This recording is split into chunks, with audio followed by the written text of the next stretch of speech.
I'm Dale Lawrence. Welcome to the Travel Show.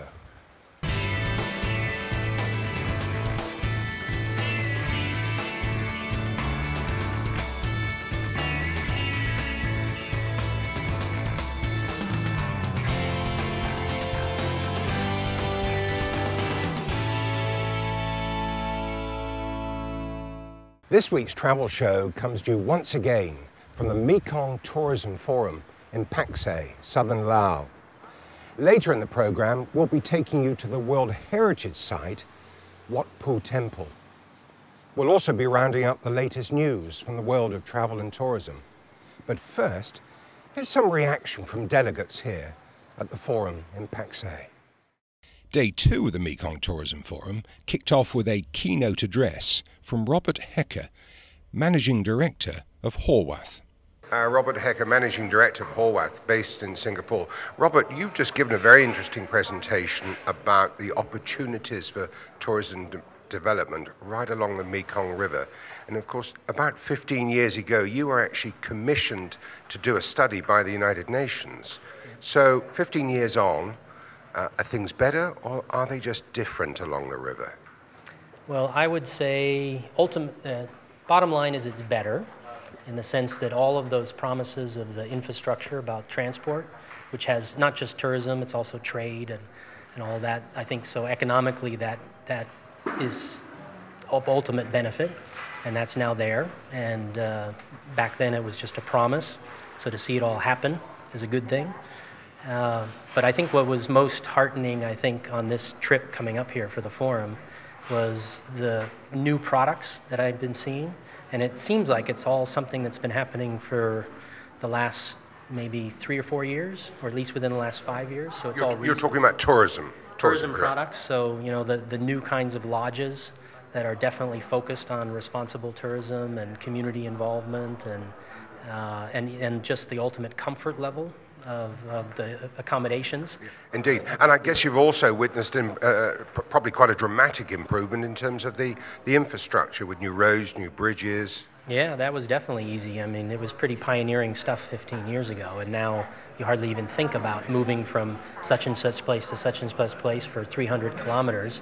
That would have been maybe a 2-day journey before, and now it's certainly a couple hours, well, whatever, 4 hours journey. One of the other points you made in your presentation this morning, Robert, was about the fragility of the region's natural asset. Where's the balance? How do you strike the balance between protecting those assets and yet encouraging people to come here to see them? Yeah, that's a very difficult balance because there's so many players involved, and you have private sector, public sector, and certainly it's key to preserve what people are coming for, and you have to understand what people are coming for. And once you do, it's quite clear that they're here for the natural elements of not just the environment, but the social environment, the way of life, and that kind of social environment that is definitely fragile to over-visitation. And how do you protect it? I think there needs to be a mechanism where, yes, access is there to facilitate as many people who want to come can come, but the key is to make sure that it's not overdoing it. And I think, the idea of a carrying capacity, quantification of what the visitation should be is what ultimately needs to be in place. And that usually has to be government driven in terms of being able to have some form of control on development. Because hotels are certainly a key infrastructure. After you have the access, the ability to stay is the hotel room. And so you don't say, okay, anybody who wants to build a hotel can build a hotel. That's a recipe for disaster, because then you're not controlling the amount of visitations. Delegates heard about the importance of the so-called Silver Ages, retired travellers with more time on their hands to explore exciting destinations right across the Greater Mekong sub-region. Here's Kathy Dragon from Travel Dragon, USA. Kathy Dragon from Travel Dragon, an online search engine. Now you're based in Colorado. Is that where the business is based? Yes, it is. The business is me. And the North American market, I think, is a very important potential source market for a country like Laos, and indeed the entire greater Mekong sub-region. But numbers coming here from North America are still relatively small, aren't they? What are you trying to do to increase those numbers? Well, I think this group that I call primetime travelers, kind of the 50 to 70-year-olds, and obviously the boomer market is just exploding and right now turning 65, which is really exciting. They're finally starting to take the trips of a lifetime that they've always wanted to.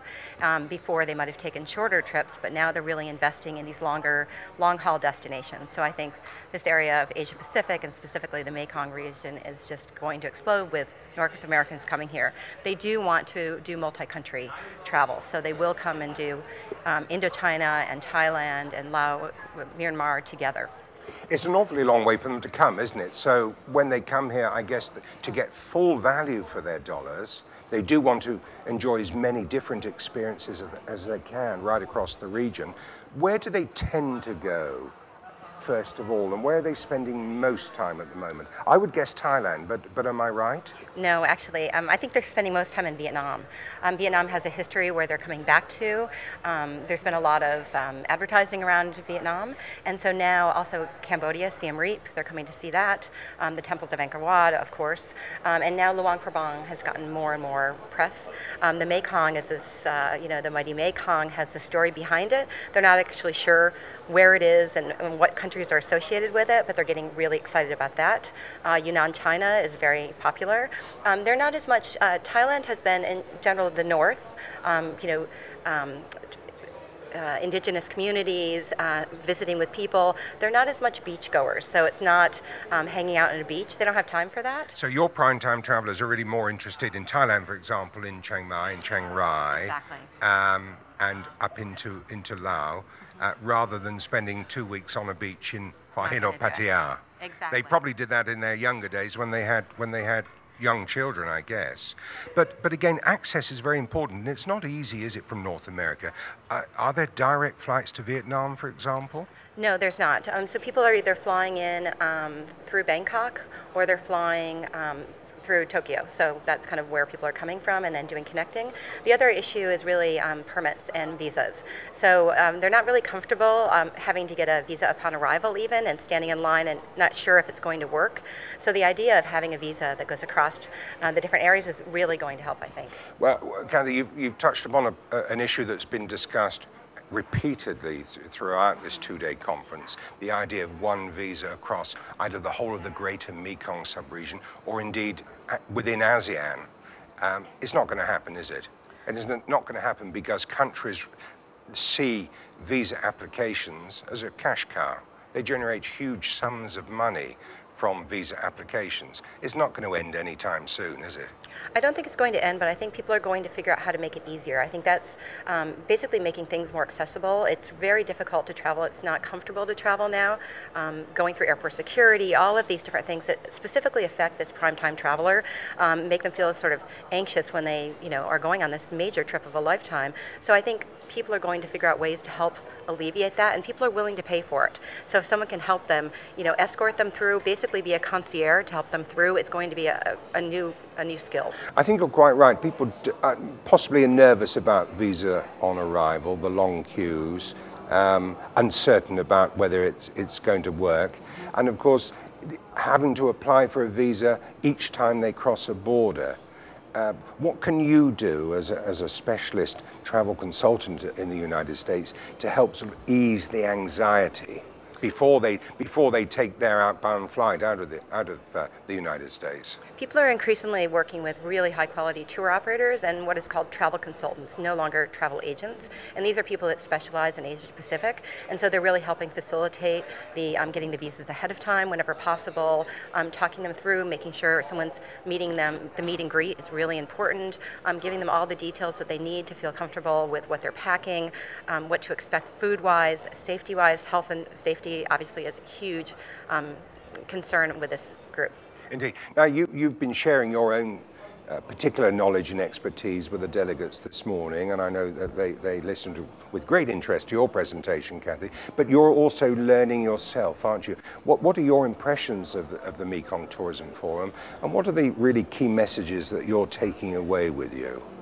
I was surprised by the number of people, by the representation, by the commitment to the entire region. I think it's really exciting how people are interested, definitely in sustainability, which I think and responsible travel are key issues that have come up over and over. These are not coming up at every conference. So I think there's a potential because it's kind of a startup, which I love startups. So I think there's a potential to do things differently. That really excites me, and the idea of collaboration across areas and with private and public sectors, that's what I've seen kind of bubble up, and that's what excites me.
Amazing Thailand, just as amazing as you remember.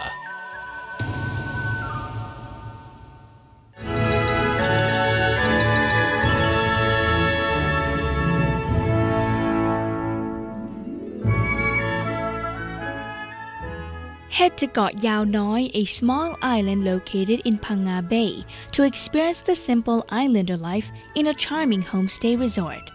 You may be living locally, but you'll have lots of fun doing it with all-day activities, beginning at a rubber tree plantation in the early morning, then sailing with fishermen, painting batik textiles, shopping for handicrafts, and watching the livestock as the sun sets over the fields.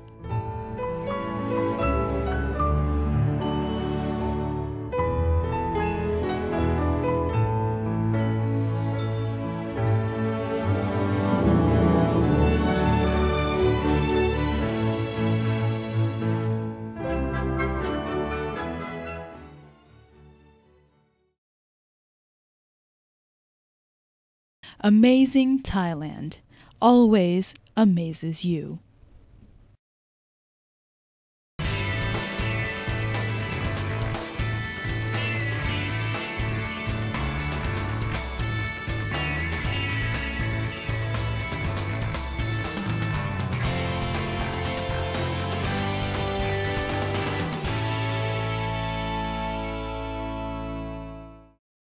Celebrity chef Bobby Chin, who owns a popular eponymous upmarket restaurant in Hanoi, was a special guest at this year's Mekong Tourism Forum. Before giving a cookery demonstration during a dinner hosted by the Lao National Tourism Administration, he spoke to the travel show in front of an audience of conference delegates. Let me just tell you, just by way of introduction, what we're going to do this evening. Now, the theme for this conference, of course, is Destination Mekong, the making of a star. Our guest this evening is actually already a star, and you saw why, I think, on that clip. He was born to a Chinese father and an Egyptian mother in New Zealand, educated in the United Kingdom, spent little time on the floor of the New York Stock Exchange, and also tried his hand as a stand-up comic in Los Angeles. But in 1996, he moved to Vietnam, and I guess that's what we want to hear about this evening. He's now the very proud owner of an eponymous restaurant in Hanoi. He is, ladies and gentlemen, Mr. Bobby Chin. So what are you now, Bobby? Are you a chef that appears on TV, or have you morphed into a TV celebrity that also happens to own a restaurant in Hanoi? I mean, where's your career taking you? I really don't know, actually. Part of the problem is there's a guilt of being a TV chef, because the life of a chef is actually stuck in a kitchen. People really don't care about you, they just care about their food. you're doing the best you can, you work in, day out, and then all of a sudden one day someone takes you out of your kitchen, throws you on television, and then you start staying in swank hotels, and people are much nicer to you, and it's kind of strange, because you got to continue doing either one or the other. It's very difficult to continue being a TV chef. I mean, Bourdain would be the first to say, you know, he doesn't even call himself a chef anymore. You know, he's left the kitchen a long time ago. So it's tricky because you're a TV chef as long as you still have a TV show. So I guess you got to continue doing it and continue doing both and juggling, I guess. Indeed. Well, let's focus your mind a little bit about Paksay and Champasak province and the Mekong region. This is your first visit to Laos, isn't it? Yeah. So when you go back to your kitchens in Hanoi, what are you hoping to take with you in terms of knowledge and inspiration, and maybe one or two local ingredients? I think it's the Burmese salad, the green tea salad, which I'm really interested in. The food to me has been kind of like a watered down version of Thai cuisine meets Vietnam. They're using the same ingredients, but it's very similar. But the execution is a little different. Would be, I guess, perceived as being a little bit more bland than, say, Thai or Southern Vietnamese food. Your restaurant, I think, is what you would describe as a fusion restaurant, a combination, a tantalizing combination of Asian and Western food. Is that right? A little bit of that, yeah. And I mean, how important is it to strike the balance? Is there a balance to be struck? Well, I think that you guys in tourism will know that, you know, if you're Joe Schmo from America visiting Asia for the first time, and it's like rice, noodle, soup, okay, after about the third day, it gets a little tiresome. So you've got to have some Western dishes.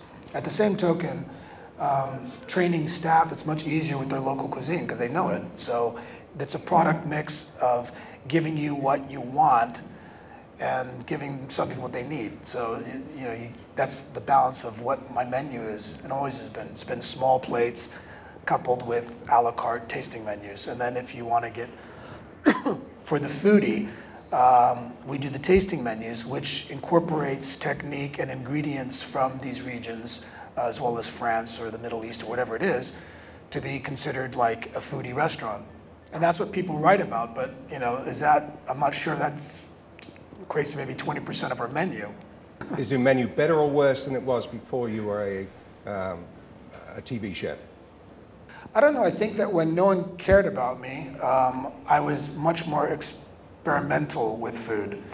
What happens is that then there's an expectation. So you want to try and keep it consistent.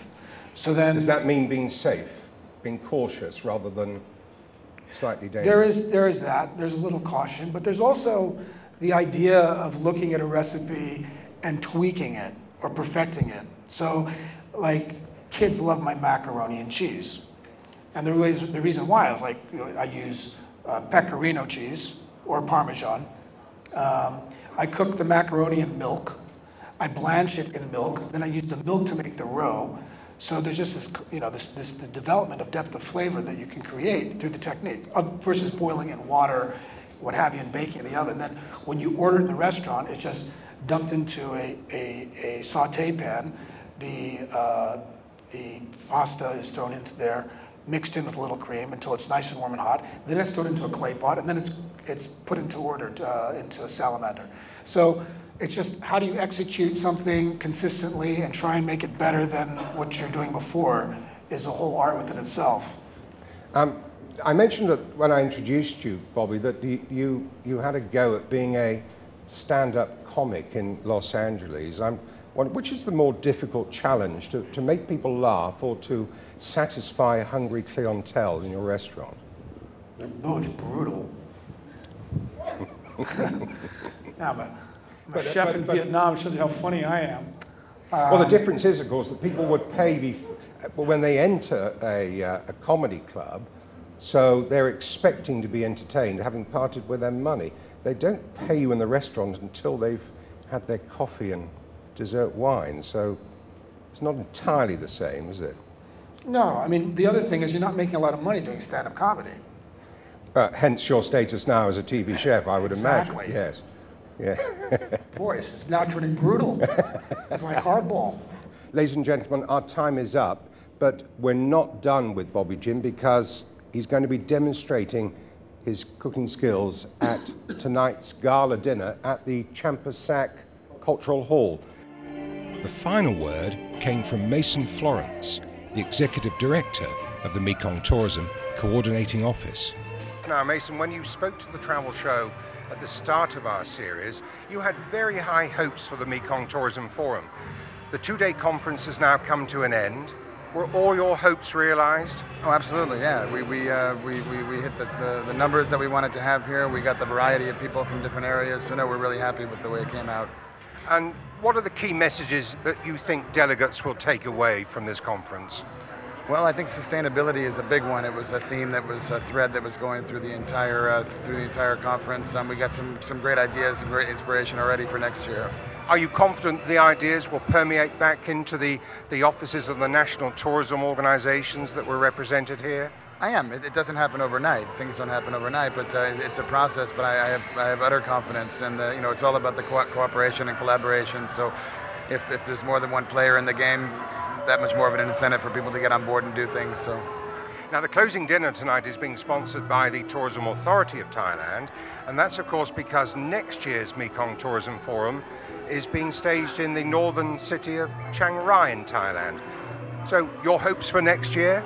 Oh, we have high hopes again for Chiang Rai. Chiang Rai, it's their 750th anniversary of the city next year, so it's going to be a lot of other celebrations going on, and it really is, and as it's known, as the gateway to the Mekong. It'll be a terrific opportunity to bring people in from Myanmar, down from China and Laos, over from Vietnam, up from Cambodia. We're expecting big things in Chiang Rai. After the break, we travelled to the ancient temple ruins of Wat Phu in Champasak province, amid concerns that more visitors to this World Heritage Site could pose a long-term threat. Stay with us.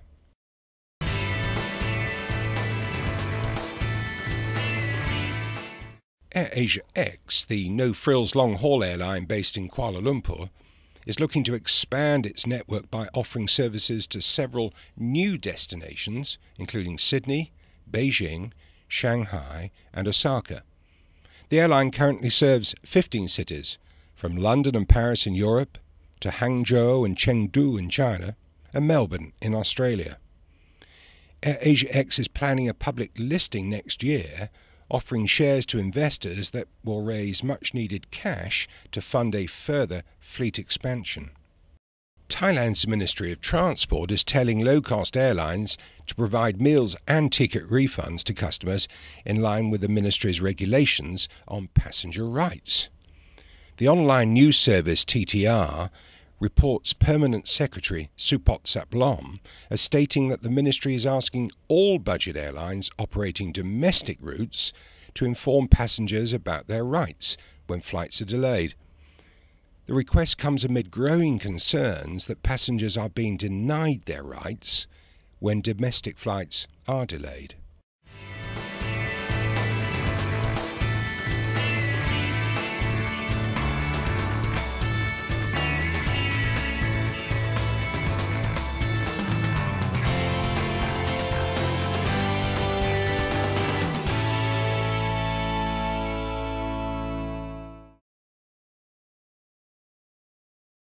Amazing Thailand always amazes you.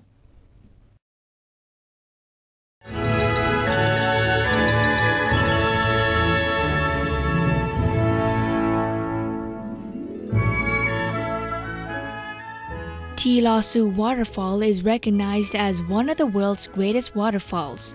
Located in the heart of Thailand's largest wildlife haven and Southeast Asia's most virgin forest, Tilasu means the Great Waterfall in the Karen dialect.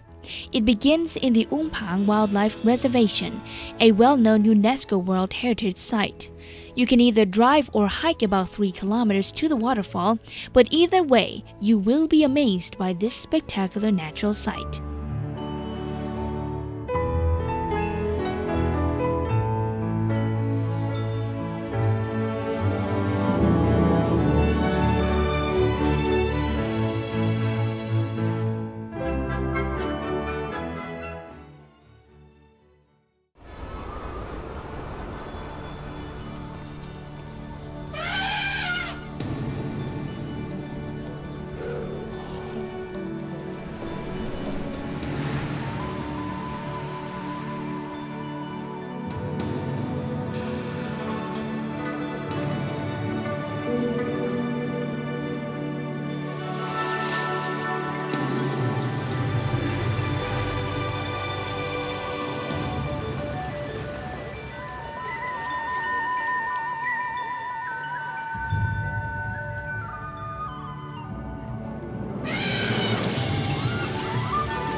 to amazing Thailand.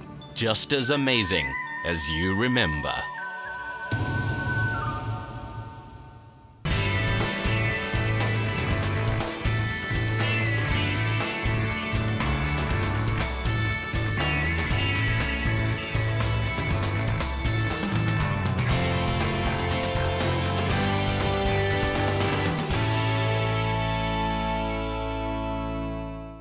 And so to Wat Po, the ancient Hindu temple site dating back to the 5th century AD. It later became part of the vast Angkor Empire, and it's proving to be a real tourist attraction for local and international visitors. We're now in front of the Northern Quadrangle, part of the Wat Po temple complex. This, of course, is an extremely important religious site, ancient monument. And of course, it's attracting an increasing number of tourists, isn't it? Are you concerned, as someone who lives in this part of the world, that increased numbers of tourists might start to damage the fabric of the structure here? Yes, of course. We're always concerned about the damage that tourism can impose on the site. But most of the people who come to visit are local Lao people, and they come for festivals such as the Wat Po Festival. So I think the site can accommodate a lot more tourists than it does today. And with increased tourists, there will be increased funds. And with that, the museum can help protect the site more than it is today. There is a very small number of tourists, as you say, but I think with increased tourism, which we can handle, we will be able to improve the infrastructure and we will be able to handle this increased tourism. Indeed, well that's good to know, Daniel. Now, this site dates back some 1600 years, I think. Correct. Originally a Hindu temple site and then developed in the Angkor period, is that correct? That's correct. It was originally a pre-Angkorian site. It dates back at least to the 5th century AD. But most of the structures you can see, such as the Northern Palace or the Northern Quadrangle behind us, actually date to the 11th century. So this is an Angkorian period temple. So we're not sure at which stage the Wat Po complex became incorporated as part of the Angkorian Empire. What is the significance to the local community of an ancient site like this? I mean, clearly it's treasured by them and they must treat it with an awful lot of respect. Yes, they certainly do. This is the heartland of southern Laos, and although the capital city of southern Laos is now Paksay, 30 kilometres to the north, this is still the notional capital of southern Laos, Champasak. This is where the heart is. And the main reason for that is the symbolism in the landscape. Well, that's it for this week's show. My very special thanks to all our guests and indeed to all the delegates here at the Mekong Tourism Forum in Paksay. So until the same time next week, from everyone on the Travel Show, is goodbye.